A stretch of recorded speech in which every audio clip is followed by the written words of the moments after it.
Beaucoup se rappellent leurs courses d'école au château de Chillon ou au musée des Transports à Lucerne. Des chiffres inédits montrent combien cette histoire d'amour continue.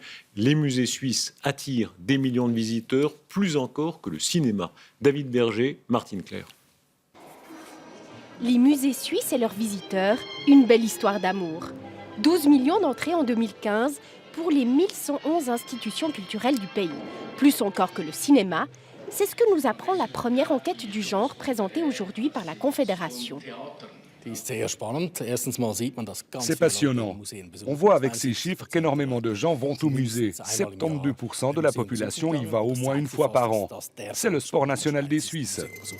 Des Suisses qui plébiscitent les musées prestigieux, mais pas seulement. Les collectionneurs suisses aiment partager leur passion. En témoigne par exemple le musée des grenouilles ou celui du jouet, qui trouvent aussi leur public. Parmi les nouveaux musées, certains cartonnent. Le musée Chaplin sur les Hauts de Vevey vient de souffler sa première bougie avec déjà près de 300 000 visiteurs.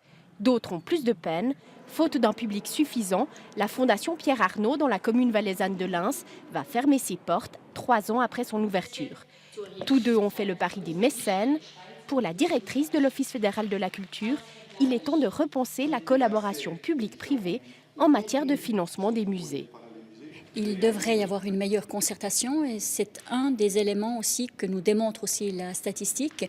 Elle a été faite aussi à la demande du dialogue national sur la culture qui regroupe les 3 niveaux de l'État fédéral, la Confédération, les cantons, les villes et les communes.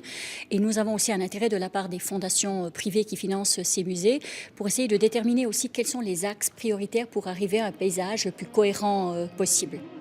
L'argent public fait vivre la moitié des musées en Suisse. Cantons et communes sont les plus généreux.